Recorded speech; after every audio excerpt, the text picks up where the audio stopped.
take a few minutes here to get things going. I do want to kind of briefly begin by welcoming everybody and congratulating the communities that are here today that are being recognized. Great job. The eCities project is something that the University of Michigan-Dearborn is very proud of. We have been doing this for several years, focusing on different aspects of economic development in the different communities within the state of Michigan. The focus this year was on talent and how communities are supporting and supporting the attraction and retention of dynamic employees. And as I mentioned at the other event, for us, whenever we talk about talent and the state of Michigan, we find it extremely appropriate that we are holding such events or sponsoring such events in the College of Business at the University of Michigan-Dearborn. Because A, we are, no bias here, exceptionally good at creating talent. Okay, we have some fantastic students who are constantly populating the workforce in the state of Michigan. And the other big thing is 80% of our students choose to stay and work within the state of Michigan. And this is something that has stood the test of time. In fact, for those of you in the other panel, you would have heard about people who left Michigan and came back to Michigan because of their commitment to the region, commitment to the community. And so that is something we are very proud of. So we recognize the importance of economic development professionals in bridging these efforts of attracting people and then retaining them here. Today, you're going to hear the unique stories from five communities in these efforts. I think Terry is going to talk about it. And again, I don't want to kind of prolong my speech too long, so I will stop here and just say thanks again for taking the time to be here. Thanks for participating in the eCities project. And for the communities who are being recognized today, congratulations and keep up the great work. And as we end everything in the University of Michigan, go blue.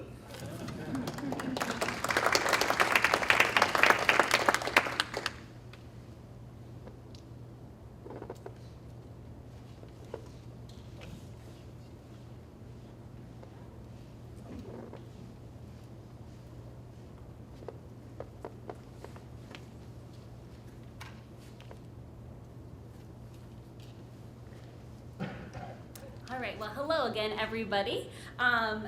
I think I've met you all, but if I haven't had the chance, my name is Carrie Prembiak, and I'm the project coordinator for iLabs, the University of Michigan-Dearborn Center for Innovation Research.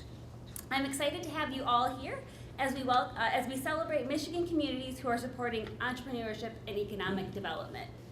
Today, I would like to take you through some of our 2019 eCities research findings, followed by awarding this year's honored communities.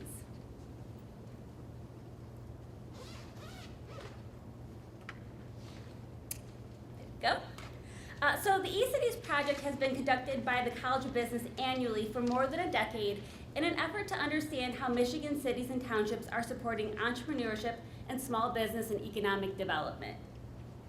Our team collects 11 publicly available data points on nearly 300 communities from more than 50 counties across the state. We will talk a bit more about these specific data points in some coming slides, but more information can be found in the pamphlets on your table as well as the posters upon the entrance. So looking more closely at these 277 communities, they are home to nearly 3/4 of the state's population, and more than 2/3 of the state's property value is within these places. They also account for 85% of the state's real commercial property, which is the land and the buildings businesses own. In 2018 alone, these communities spent more than $24 billion on investments like police facility, drain, road, and parking structure improvements, water main and streetscape upgrades, as well as police, fire, and computer equipment. As I mentioned previously, our team collects data on 11 publicly available data points over a 5-year span, consisting of governmental assets, property tax rates, and property values. This data allows us to measure growth in business development and community investment while controlling the costs of doing business. The communities that have seen the strongest changes over the past 5 years are considered 5-star communities, while the next best performers are 4-star communities. This year we identified 178 5 and 4-star communities, and these communities again are in the pamphlets provided on the tables as well as on the posters near the entrance. Some of these communities are the most populated in Michigan, while others have just over 1,000 residents. When looking at their trends over 2014 to 2018, we see that property values grew by a strong 7%, and we also observed a 2% increase in capital assets. All of these increases while property taxes increased by only less than 1%.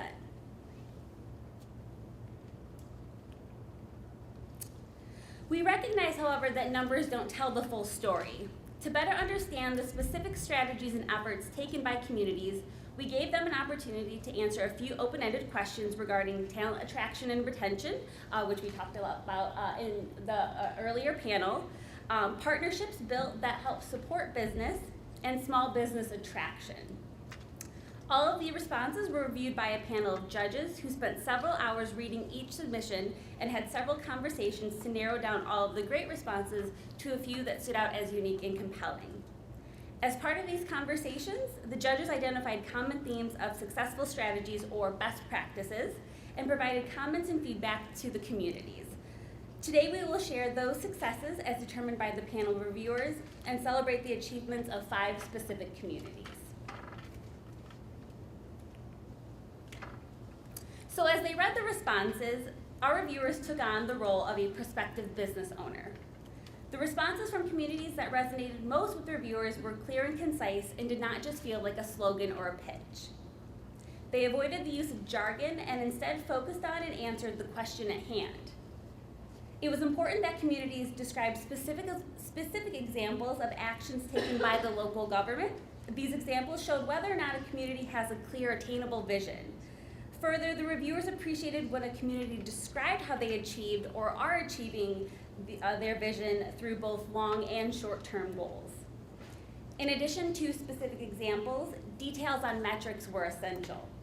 It isn't enough for a community to just have a great idea, but instead a community needs to be able to describe the outcomes of a strategic action or policy and how it made a positive impact on business and the community.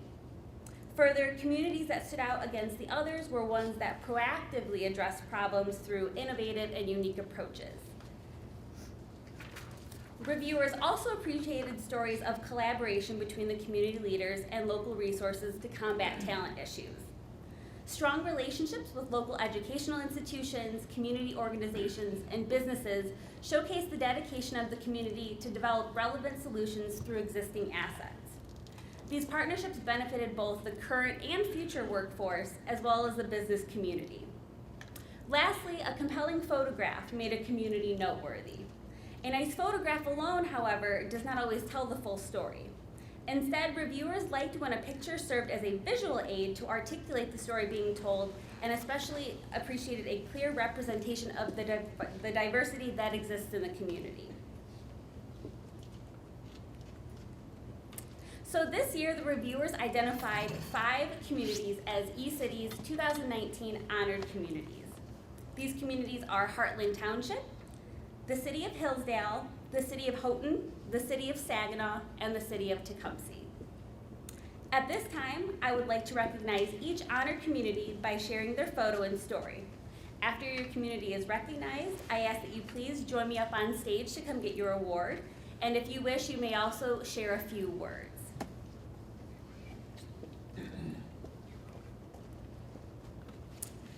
On the left is young entrepreneur Shelby Dinzer of Penny Lane Produce and More, and a key organizer of Heartland Soup, Stephanie Furge.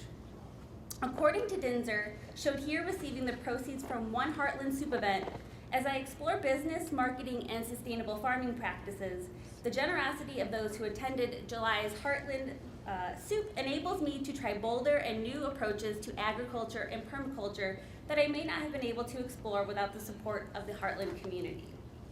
Heartland Township is a community with a generous spirit and appreciation for small business and entrepreneurs. Here with us today to accept the award on behalf of Heartland Township is Township Supervisor Bill Fountain and his team.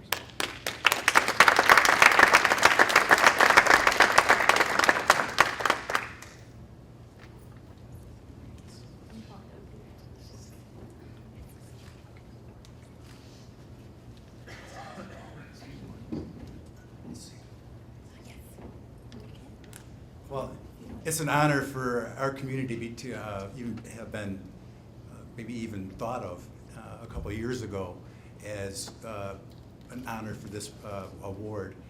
Our community has come a long ways in such a short time. We've gone from around 3,000 people in 1990 to almost 16,000 today. And if you don't know where Heartland is, it's right on M59 and US 23. We are a rural community that has a small business district. And as you noted, I think we're the only township maybe that was honored today. There might be another one, but I think it's mostly cities. So we have our 6 by 6 square miles. And what's Heartland's really known about is its school district. But I really would just want to talk about one element that we've really strived to do. When we first got on board several years ago, every community was basically working in its own silo. So we had schools doing their own thing, the chamber, the library, and the township. So we started about 3 years ago what's called Partners in Progress. And part of Partners in Progress has to do what we showed here today. It's where twice a year all of our entities get together. We talk about the issues at hand. We share information with each other so that we can be working as a team. And the Partners in Progress has been just a wonderful opportunity for us to know what the other entities are doing, number one, but having more of one voice for our community as we go forward. Another element we've had some studies done. We brought in Gibbs Planning Group to do a study for our retail analysis here not too many months ago.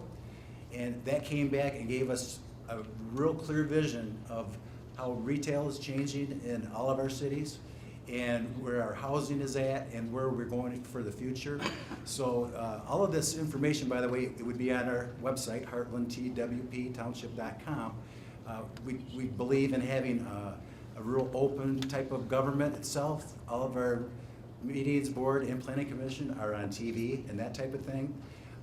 So when you look at all the opportunities that are out there, our planning commission chair and myself went to a presentation right before this, and they talk about capturing talent and capturing youth and capturing excitement for your community. And we are in a real fortunate position right now that the Gibbs Planning Group has suggested that we have up to 120,000, 117,000 additional square feet of retail in our community. And in their studies, some communities have too much or they don't need any, so that's where we think there's an opportunity for our community to grow.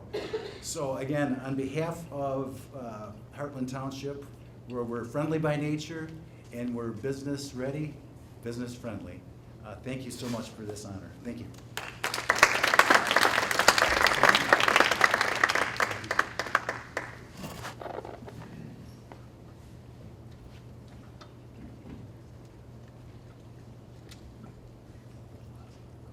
Oh, I think you took my paper.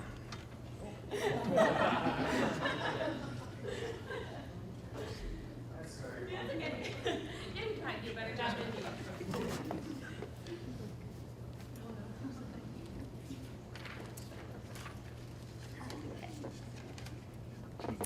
All right.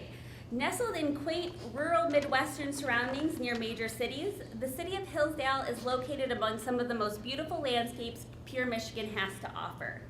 The city encourages and welcomes inquiries about investment in the community from those who share a thirst for innovation and works hard to make sure the reasons to bring new business to Hillsdale are compelling, like being home to a world-class educational institution well known for advancing principles of independence and liberty that fuel the pursuit of individual dreams.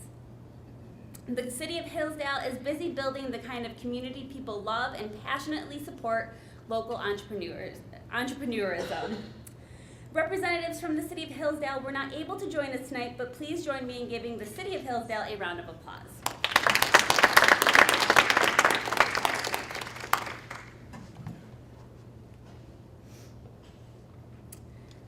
This photograph showcases not only the beauty of the region, but the natural assets that create an environment ideal for entrepreneurs to locate and create a life in the city of Houghton.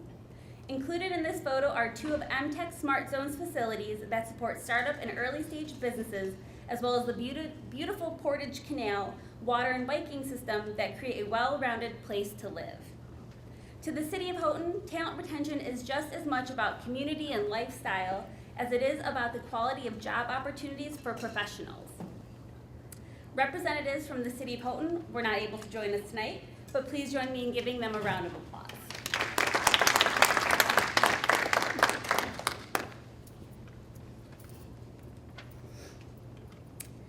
Situated in downtown Saginaw, the newest Central Michigan University Research Corporation office is a co-working office that offers a number of services specialized in guiding a small business from idea to launch. It offers weekly events that allow small business owners to comfortably approach service professionals to ask the fundamental questions of business, such as where can I find funding? The space offers offices with doors that lock, but also offers common spaces that stimulate conversation and collaboration between entrepreneurs, like the photo that you see here. Here with us today to accept the award on behalf of the City of Saginaw is Business Development Manager for Saginaw Future, Cassie Miller.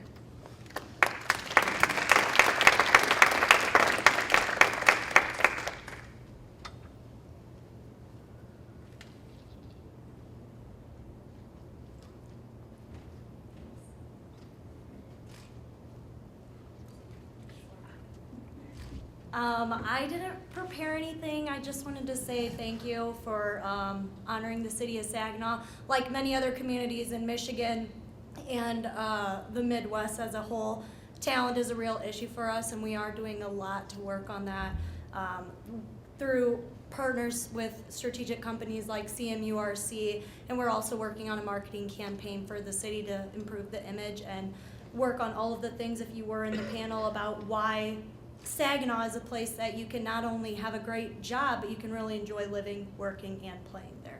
So, thank you again.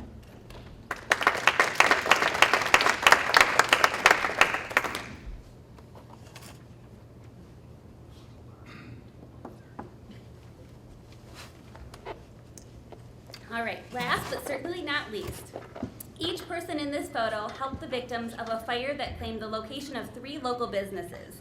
Within hours of the fire, another local business owner offered the use of property at no cost. The City of Tecumseh provided expedited building and planning services. The city's Economic Development Department became the communication conduit for relocation and public relations. 2 local businesses immediately held large fundraisers for the victims, and the Chamber of Commerce became the fundraising center and fiscal agent to accept and process donations on the victims' behalf. The City of Tecumseh is a business community that collaborates and cares about each of its entrepreneurs and small businesses. And as a result, 3 businesses were saved. Here to accept the award on behalf of the City of Tecumseh is Mayor Jack Baker and his team.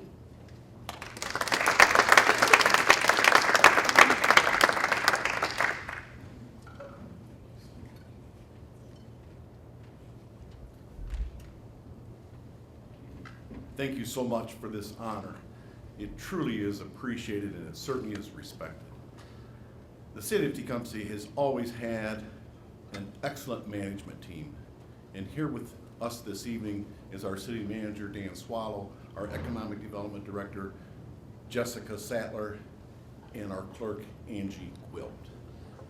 We also, and I will pat myself and my fellow council member, Gary Fox, not Gary Nagel, Gary Fox, on the back.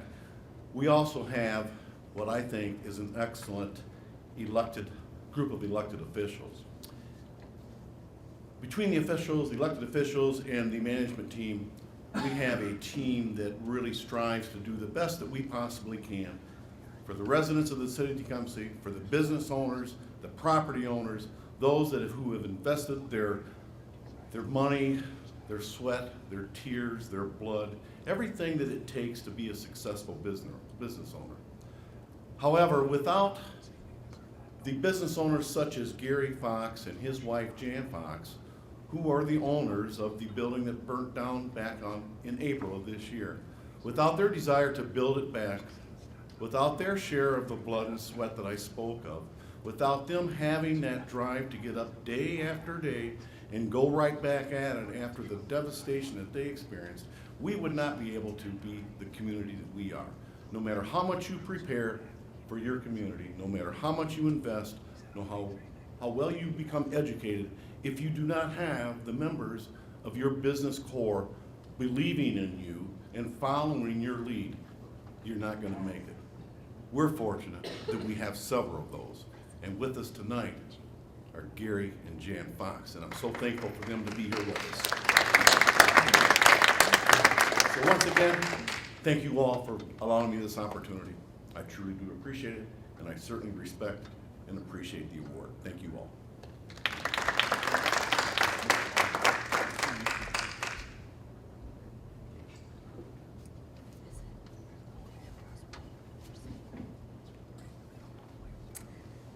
So at this time, I would like to thank all of the communities that participated in the 2019 eCities study by sharing their strategies and success stories with us, as these best practices will allow other cities and townships to learn from the qualities and efforts of their neighboring communities.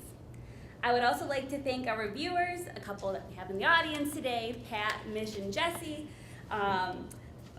for spending a great deal of time reading and discussing the submissions to determine this year's honored communities and for providing thoughtful feedback. And lastly, I would like to congratulate once again our 2019 eCities honored communities.